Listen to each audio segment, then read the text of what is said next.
Assalamualaikum warahmatullahi wabarakatuh. Kembali lagi bersama saya Vita. Pada kesempatan kali ini saya akan membahas tentang pemecahan awal metode transportasi. Jadi di sini saya akan menjelaskan sedikit tentang materinya dan seperti biasa kita akan langsung ke contoh soal dan juga penyelesaiannya. Kita langsung saja mulai untuk ke penjelasan singkatnya. Model transportasi. Model transportasi adalah metode yang digunakan untuk mengatur distribusi dari sumber-sumber yang menyediakan produk yang sama ke tempat-tempat yang membutuhkan secara optimal.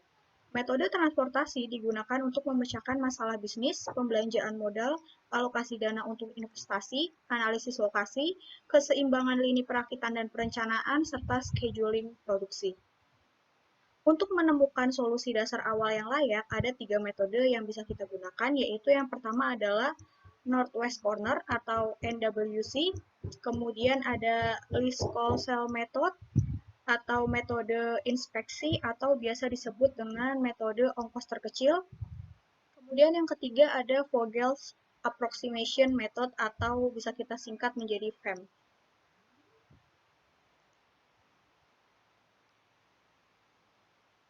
Northwest Corner atau NWC merupakan metode untuk menyusun tabel awal dengan cara mengalokasikan distribusi barang mulai dari sel yang terletak pada sudut paling atas.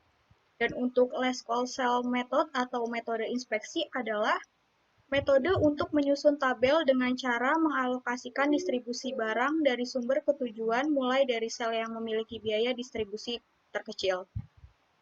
Kemudian yang terakhir, Vogel Approximation Method atau FAM adalah metode yang lebih sederhana penggunaannya karena tidak memerlukan close path atau jalur tertutup. Metode FAM dilakukan dengan cara mencari selisih biaya terkecil dengan biaya terkecil berikutnya. Untuk setiap kolom maupun baris, kemudian pilih selisih biaya terbesar dan alokasikan produk sebanyak mungkin ke sel yang memiliki biaya terkecil. Cara ini dilakukan secara berulang-ulang hingga semua produk sudah dialokasikan. Nah, untuk selanjutnya kita akan langsung membahas ke contoh kasus dan penyelesaian dari masing-masing metode yang sudah saya sebutkan sebelumnya. Di sini saya sudah memiliki sebuah contoh kasus metode transportasi, yaitu diberikan 3 sumber, yaitu O1, O2, dan O3, serta 4 tujuan, yaitu D1, D2, D3, dan D4. Untuk sumber O1, O2, dan O3, supply masing-masing adalah 300, 400, dan 500.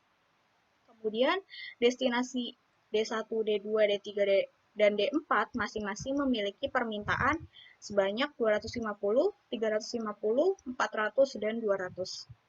Hitunglah untuk mendapatkan solusi dasarnya dengan menggunakan yang pertama Northwest Corner atau NWC, kemudian yang kedua Last Call Cell Method atau metode inspeksi, dan yang ketiga adalah Vogel Approximation Method atau FAM. Nah, di sini teman-teman bisa melihat ada sebuah tabel ya. Tabel ini nanti akan membantu kita dalam proses perhitungan 3 metode tersebut. Nah, di sini saya menjelaskan sedikit seperti yang sudah disebutkan. Di sini ada destination atau tujuan yaitu D1, D2, D3, D4, kemudian ada source yaitu sumbernya, ada 01, 02, 03, kemudian ada supply atau persediaan, di sini ada 300, 400, 500, kemudian ada demand yaitu permintaan, ada 250, 350, 400, dan 200. Nah, total antara jumlah supply dan jumlah demand itu sama, yaitu 1.200. Nah, kita bisa langsung saja untuk penyelesaian metode yang pertama. Yang pertama kita akan menyelesaikannya dengan metode Northwest Corner atau NWC.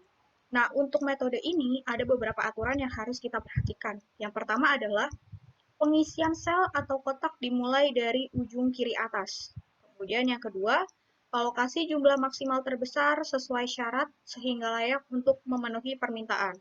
Dan yang ketiga, bergerak ke kotak sebelah kanan bila masih terdapat supply yang cukup. Kalau tidak, bergerak ke kotak di bawahnya sesuai demand atau permintaan. Bergerak terus hingga supply habis dan demand terpenuhi. Nah, di sini sudah mulai perhitungan ya, di sini sudah ada kotaknya. Dan di sini teman-teman bisa melihat bahwa untuk O1 dan D1 merupakan titik awal dari perhitungannya, seperti persyaratan yang disebutkan di atas bahwa pengisian sel atau kotak dimulai dari ujung kiri atas. Nah, di sini saya akan menjelaskan. Pada D1 atau destinasi 1, di sini terdapat permintaan sebanyak 250. Nah, kemudian kita bisa mengecek ke bagian supply. Ternyata di supply itu ada 300. Nah, otomatis di sini kita bisa menuliskan seluruh permintaannya, yaitu sebanyak 250 karena supply atau persediaan itu mencukupi untuk memenuhi seluruh permintaan yang ada pada kolom D1. Nah, jadi di sini bisa kita tuliskan 250. Nah, kemudian total persediaan yang sejumlah 300 ini kita kurangi 250 untuk memenuhi permintaan dari O1, D1. Ya, di sini jadi 250 kita gunakan untuk mengurangi 300 sehingga supply yang berada di baris O1 ini tersisa 50. Nah, kemudian karena supply ini masih tersisa, masih ada persediaan, maka kita bisa melanjutkan perhitungannya ke sebelah kanan. Nah, di sini kita akan memulai perhitungan lagi ke O1, D2. Nah, di sini kita bisa melihat antara demand dan supply-nya, antara permintaan dan persediaan. Nah, di sini persediaannya hanya tersisa 50, sedangkan permintaannya ada 350, otomatis kita harus menyesuaikan dengan supply atau persediaan yang tersisa. Jadi di sini kita tuliskan 50 dan 350-nya ini kita kurangi 50 menjadi di sini permintaannya berkurang 300 atau tabelnya berubah menjadi seperti ini. Nah, di sini teman-teman bisa melihat bahwa D2 di sini kita tuliskan 50 karena menyesuaikan dengan sisa supply yang berada di baris O1 ya. Nah, kemudian di sini 350-nya sudah dikurangi 50 sehingga 300. Nah, karena supply yang ada di baris O1 ini sudah habis, otomatis tidak bisa lagi memenuhi permintaan yang ada, sehingga kita turun ke kotak selanjutnya atau kotak di bawahnya dari si D2 ini. Nah, jadi kita melanjutkan perhitungannya ke kotak O2, D2 di sini di angka 6 ini. Nah, di sini teman-teman bisa melihat supply yang tersedia sebanyak 400 dan permintaannya sebanyak 300. Jadi bisa kita tuliskan di sini 300 dan di sini 400 dikurangi 300, maka supply yang tersisa tinggal 100. Tabelnya menjadi seperti ini. Nah, teman-teman bisa melihat perubahannya dari sini ke sini. Nah, karena di sini permintaannya sudah habis, maka bisa kita coret karena sudah tidak perlu ada yang dihitung lagi. Nah, selanjutnya kita beralih ke kotak sebelah kanan dari perhitungan sebelumnya. Kenapa? Karena ingat aturan sebelumnya, jika masih tersisa supply, maka kita bisa melanjutkan perhitungannya ke kotak di sebelah kanan. Nah, di sini supply-nya tinggal 100, tapi ternyata di sini permintaannya ada 400. Sama seperti tadi, kita menyesuaikan dengan jumlah supply-nya atau persediaannya. Di sini kita nanti tuliskan angka 100, dan 400 dikurangi 100, sisanya menjadi 300. Tabelnya menjadi seperti ini. Nah, teman-teman bisa melihat. Nah, sama seperti tadi, ketika supply atau persediaannya sudah habis, maka satu baris ini kita coret, karena sudah tidak akan ada perhitungan lagi. Nah, selanjutnya tersisa tinggal O3D3 dan O3D4. Nah, di sini masih ada yang harus kita hitung, yaitu karena supply di baris O2 sudah habis, maka kita turun ke bawah. Jadi di sini kita menghitung untuk kotak yang O3, D3. Nah, di sini permintaannya masih tersisa 300 dan ternyata masih ada supply yang tersedia sebanyak 500. Nah, jadi bisa kita kurangi sama seperti tadi, 500 dikurangi 300. Jadi di sini nanti kita tuliskan 300 ya. Jadi di sini supply-nya tersisa 200. Tabelnya menjadi seperti ini. Nah, kemudian dilanjutkan untuk perhitungan sisanya, yaitu di sini permintaannya ada 200 dan tersisa 200, maka kita tuliskan 200, otomatis habis. Nah, ini sudah selesai untuk perhitungannya. Nah, sekarang teman-teman tinggal mengalihkan saja nilai yang dialokasikan dengan nilai sel masing-masing, yaitu biaya, dan tambahkan semuanya untuk mendapatkan solusi dasar, yaitu 250 dikali 3, ditambah 50 dikali 1, ditambah 300 dikali 6, ditambah 100 dikali 5, ditambah 300 dikali 3, dan ditambah 200 dikali 2. Nah, total semuanya ini kita jumlahkan, maka kita mendapatkan hasil sebesar 4.400. Nah, jadi kesimpulannya adalah solusi dasar yang diperoleh dengan menggunakan metode Northwest Corner atau NWC adalah sebesar 4.400. Nah, ini sudah kita selesaikan dengan metode Northwest Corner. Untuk selanjutnya, kita akan membahas ke metode selanjutnya. Nah, metode selanjutnya yang akan kita kerjakan yaitu metode last call cell method atau metode inspeksi atau biasa disebut dengan metode ongkos terkecil. Nah, di sini ada beberapa aturan yang harus diperhatikan oleh teman-teman. Yang pertama adalah pilih sel yang biayanya terkecil. Kemudian yang kedua, sesuaikan dengan permintaan dan kapasitas. Yang ketiga, pilih sel yang biayanya satu tingkat lebih besar dari sel pertama yang dipilih. Dan yang terakhir, sesuaikan kembali dan cari total biayanya. Nah, di sini sudah ada tabelnya. Nah, di sini cara menentukannya adalah pilih nilai yang di dalam kotak itu, pilih nilai yang paling kecil. Jadi, di sini teman-teman bisa melihat bahwa di antara 3, 1, 7, 4, nilai yang paling kecil adalah 1. Jadi, otomatis O1 dan D2 merupakan titik awal dari perhitungan kita untuk metode last call cell methodnya. Nah, kemudian kita bisa melihat nih untuk permintaan dari D2 ini ada berapa saja. Ternyata di sini ada 350. Tetapi ternyata setelah kita cek di supply itu hanya tersedia 300. Nah, otomatis kita harus menyesuaikan dengan pasokan atau persediaan yang ada. Jadi di sini kita tulis 300. Nah, kemudian 300 ini kita kurangi dari banyaknya permintaan. 350 dikurangi 300 maka tersisa 50. Ya, masih ada permintaan sebesar 50 pada kolom D2. Nah, selanjutnya kita lanjutkan perhitungannya. Nah, kemudian kita fokus ke baris yang kedua. Sama seperti tadi, tentukan nilai terkecil dari angka di masing-masing kotaknya. Di sini kan antara 2, 6, 5, 9 itu nilai yang paling kecil adalah 2. Nah, kemudian kita cek nih. Angka 2 ini ada di kolom D1 dengan permintaan sebanyak 250. Nah, kemudian kita cek di persediaan itu mencukupi tidak, ternyata lebih dari 250. Jadi otomatis di sini bisa kita tulis 250. Dan sama seperti sebelumnya, supply-nya kita kurangi dengan permintaan 400 dikurangi 250, sisanya menjadi 150. Kemudian kita lanjutkan perhitungannya.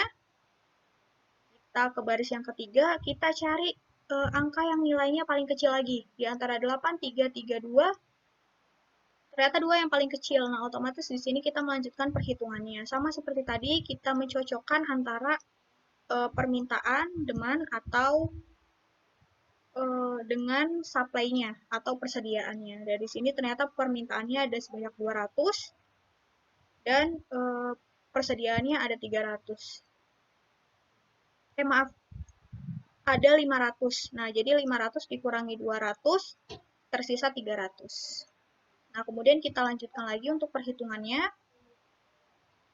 Nah, berhubung di sini sudah dicoret, karena permintaan dan juga persediaannya sudah habis, jadi untuk kolom ini dicoret, baris ini dicoret, dan kolom ini juga dicoret. Jadi tersisa tinggal eh, angka 6, 5, 3, 3 ini yang nanti akan menjadi perhitungan selanjutnya. Lanjutkan perhitungannya. Nah, di sini di kolom terakhir nih kita cek angka yang paling kecil mana? Ternyata ada 3 dan 3. Nah, berhubung ini nilainya sama, untuk memudahkan kita habiskan saja dulu permintaan yang terdapat pada kolom yang permintaannya itu sedikit. Jadi kan di sini ada angka 3 dan angka 3. Yang satu itu permintaannya 50, yang satu 400. Nah, kita habiskan saja dulu yang 50. Nah, di sini kan tadi tersisa 300, kita kurangi 50 untuk menghabiskan permintaannya. Kemudian di sini tersisa 250. Nah, setelah itu kita cek permintaan tersisa 400, kemudian sampai masih tersisa 150 di baris O2 dan 250 di baris O3. Maka masih kita lanjutkan perhitungannya menjadi, nah seperti ini. Di sini kita tuliskan 250,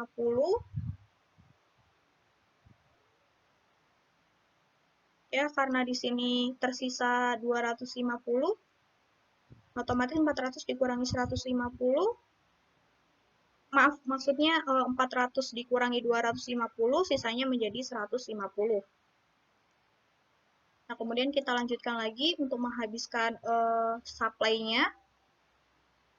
Nah, antara 5 dan 6, itu kan yang paling sedikit 5 ya, jadi otomatis kita melakukan perhitungan terakhir di angka 5. Nah, di sini permintaannya tersisa 150 dan supply-nya juga tersisa 150. Jadi otomatis kita tuliskan 150 sehingga permintaannya sudah habis semua dan begitu juga dengan supply-nya. Nah, sama seperti tadi, teman-teman tinggal mengkalikan saja biaya sel dengan nilai yang dialokasikan masing-masing dan tambahkan semuanya untuk mendapatkan solusi dasar, yaitu 300 dikali 1, ditambah 250 dikali 2, ditambah 150 dikali 5, ditambah 50 dikali 3, kemudian ditambah 250 dikali 3, dan ditambah 200 dikali 2, sehingga total yang kita dapatkan adalah sebesar 2400. Nah, jadi solusi dasar yang diperoleh dengan menggunakan Leskol Cell Method atau metode inspeksi adalah sebesar 2400. Nah, kemudian kita bisa lanjut ke berikutnya untuk metode yang terakhir. Nah, untuk Vogel Approximation Method atau VAM ini ada beberapa aturan juga yang harus teman-teman perhatikan. Yang pertama adalah hitung perbedaan antara dua biaya terkecil dari setiap baris dan kolom. Kemudian yang kedua, pilih baris atau kolom dengan nilai selisih terbesar, lalu beri tanda kurung. Jika nilai pada baris atau kolom adalah sama, pilih yang dapat memindahkan barang paling banyak. Kemudian yang ketiga, dari kolom atau baris yang dipilih pada 2, tentukan jumlah barang yang bisa terangkut dengan memperhatikan pembatasan yang berlaku bagi baris atau kolomnya serta sel dengan biaya terkecil. Dan yang keempat, hapus baris atau kolom yang sudah memenuhi syarat sebelumnya, artinya supply telah dapat terpenuhi. Kemudian yang terakhir, ulangi langkah 1 dan 4 hingga semua alokasi terpenuhi. Nah, di sini kita mulai saja untuk perhitungan awalnya. Teman-teman di sini bisa memperhatikan ini tabel awalnya. Kemudian di sini saya akan menjelaskan tentang row difference atau perbedaan baris. Ya, ini di sini column difference, perbedaan kolom. Nah, jadi yang pertama, cari dua angka terkecil pada baris. Jadi di sini teman-teman bisa lihat kan di sini yang paling kecil angka 3 dan 1. Kemudian 3 dikurangi 1 menjadi 2. Dan kemudian di sini sama. Pilih dua angka yang terkecil yaitu 5 dan 2. Kemudian 5 dikurangi 2, maka selisihnya 3. Sama di sini juga, yang terkecil adalah 2 dan 3. Kalau 3 dikurangi 2, hasilnya 1. Itu untuk row difference-nya ya. Nah, untuk kolom difference-nya itu sama. Jadi teman-teman di kolom D1 nih, lihat dua angka terkecilnya yaitu 3 dan 2. Maka 3 dikurangi 2, hasilnya 1. D2 sama, yang terkecil 1 dan 3, maka 3 dikurangi 1 hasilnya 2. Kemudian kolom ketiga D3, dicari yang paling kecil, ternyata 3 dan 5, sama seperti tadi 5 dikurangi 3 hasilnya 2. Dan D4 pun sama, di sini yang terkecil angkanya 4 dan 2, maka 4 dikurangi 2 hasilnya 2. Ya, ini untuk menghitung perbedaan baris dan juga kolomnya terlebih dahulu. Kemudian bisa kita lanjut. Nah, dari sini kita bisa memilih perbedaan baris yang paling besar dan perbedaan kolom yang paling kecil. Kemudian kita bisa menentukan kolom mana yang akan kita hitung. Jadi di sini berdasarkan perbedaan baris terbesar adalah berada angka 3, yaitu di baris 02, dan kolom yang terkecil ada di kolom D1. Jadi di sini otomatis untuk O2, D1 merupakan perhitungan awal kita. Jadi sama seperti tadi, tinggal dimasukkan saja permintaannya. Kita cek dulu nih. Di sini permintaannya ada 250. Supply-nya mencukupi tidak? Ternyata di sini supply-nya ada 400. Oh, otomatis mencukupi kan? Nah, di sini bisa kita tuliskan 250. Nah, 400 sama seperti tadi, 400 dikurangi 250, tersisa 150. Ini untuk hitungan yang pertama. Ya, dan untuk permintaan di kolom 1 sudah habis, sudah 0, maka bisa kita coret. Kita lanjut untuk perhitungan selanjutnya. Nah, sama selanjutnya kita juga harus menghitung perbedaan baris dan kolomnya kembali. Nah, jadi di sini teman-teman bisa melihat ini sudah tidak berlaku lagi ya, karena sudah dicoret, sudah habis. Nah, kita lihat yang masih tersisa. Antara 1, 7, dan 4, mana yang paling kecil? 4 dan 1. Nah, otomatis tinggal kita kurangi saja. 4 kurangi 1 hasilnya 3. Kemudian 6, 5, dan 9, mana yang paling kecil? 6 dan 5. Otomatis 6 dikurangi 5 hasilnya 1. Nah, selanjutnya 3, 3, 2, itu yang paling kecil mana? 3 dan 2. Nah, maka dari itu dikurangi juga, selisihnya 1. Nah, kemudian untuk kolom juga sama seperti tadi, 1, 6, 3 mana yang lebih kecil, ternyata 1, 3 dikurangi hasilnya 2. Kemudian 7, 5, 3 yang paling kecil mana? 5 dan 3, selisihnya adalah 2. Kemudian 4 dan 2, selisihnya juga 2. Nah, kemudian kita mulai perhitungannya. Nah, sama seperti tadi, ya di sini teman-teman bisa melihat bahwa row difference-nya itu yang paling besar adalah 3. Nah, jadi di sini kita bisa langsung menentukan saja bahwa kolom D2 dan baris O1 merupakan perhitungan selanjutnya. Kita tidak perlu memilih kolom difference karena hasilnya sama semuanya, 2, 2, dan 2. Jadi kita langsung saja row difference-nya 3. Kita mulai dari sini perhitungannya. Nah, di sini teman-teman bisa melihat supply yang tersisa kan sebelumnya ada 300 ya. Dan di sini permintaannya ada 350. Ternyata supply-nya itu tidak mencukupi permintaan. Jadi otomatis kita menuliskan nilai yang sesuai dengan nilai supply-nya. Jadi di sini kita tuliskan 300 dan permintaannya berkurang, semula 350 berubah menjadi 50. Nah, kemudian kita lanjutkan untuk perhitungan selanjutnya. Nah, sama kita hitung dulu row difference-nya. Dan di sini untuk baris pertama juga sudah kita coret ya. Kenapa? Karena supply-nya atau persediaannya sudah kosong. Jadi di sini kita coret. Nah, sehingga otomatis untuk row difference yang baris pertama itu kosong karena sudah kita coret. Sudah tidak bisa dilakukan perhitungan. Nah, kemudian kita di kolom bawahnya 6, 5, 9, mana yang dua angka terkecilnya, 6 dan 5, maka otomatis 1. Kemudian 3, 3, 2, mana yang paling terkecil, dua angkanya yaitu 3 dan 2, maka kita kurangi selisihnya 1. Nah, kemudian sama seperti tadi kolom juga, di sini tersisa 6 dan 3, perbedaan kolomnya ada 3, kemudian 5 dikurangi 3 hasilnya 2, dan 9 dikurangi 2 hasilnya 7. Ini untuk perbedaan baris dan kolomnya. Kemudian kita lanjutkan perhitungannya.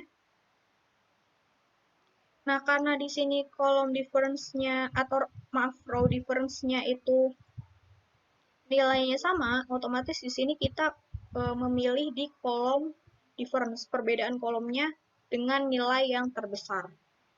Ya. Di sini 7, kita pilih 7 yang terbesar. Nah, barisnya itu bisa kita langsung pilih saja.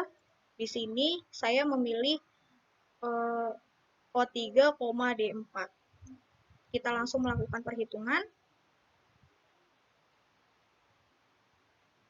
Di sini 2 ya, angkanya, kemudian ternyata permintaannya 200 dan supply-nya 500. Sama seperti tadi, 500 dikurangi 200, tersisa 300.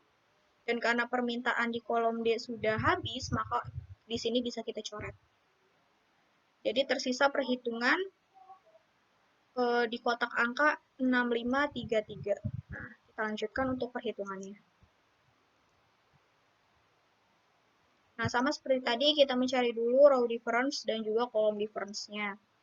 Nah, di sini teman-teman bisa melihat 6 dikurangi 5 hasilnya 1, 3 dikurangi 3 hasilnya 0, kemudian 6 dikurangi 3 hasilnya 3, 5 dikurangi 3 hasilnya 2. Nah, kemudian kita lanjut. Nah, di sini saya memilih perbedaan kolom 3 yang terbesar. Ya, di sini saya milih 3 dan kemudian bisa langsung perhitungan ke O3, D2. Nah, di sini ada 50.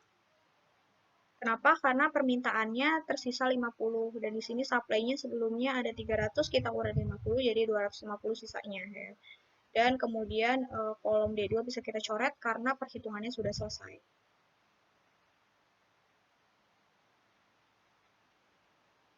Ya, ini untuk perhitungannya. Kita mendapatkan hasil seperti ini.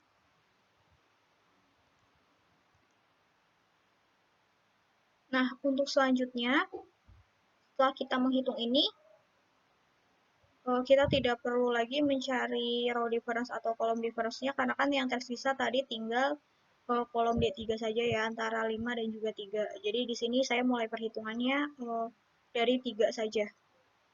Ya, di sini permintaannya tadi sebelumnya ada 400 dan di sini tersisa 250, jadi kita tuliskan di sini 250. Nah, kemudian 400 dikurangi 250, tersisa 150. Nah, kemudian kita bisa berlanjut untuk perhitungan yang terakhir. Nah, kita naik ke atas karena tersisa tinggal O2 dan D3. Di sini tersisa sebelumnya adalah 150 ya. Nah, kemudian teman-teman tinggal tuliskan 150 karena permintaannya juga tersisa 150. Nah, kita sudah selesai melakukan perhitungannya. Kemudian selanjutnya, sama seperti tadi, teman-teman tinggal mengkalikan saja biaya sel dengan nilai yang dialokasikan masing-masing dan tambahkan semuanya untuk mendapatkan solusi dasar, yaitu menjadi 300 dikali 1 ditambah 250 dikali 2 ditambah 50 dikali 3 ditambah 250 dikali 3 ditambah 200 dikali 2 dan ditambah 150 dikali 5. Maka total keseluruhan yang kita peroleh adalah 2850. Sehingga kesimpulannya adalah, jadi solusi dasar yang diperoleh dengan menggunakan Vogel Approximation Method atau VAM adalah sebesar 2850. Nah, demikian yang bisa saya sampaikan terkait metode transportasi. Kurang lebihnya saya mohon maaf. Wabillahi taufiq wal hidayah. Wassalamualaikum warahmatullahi wabarakatuh.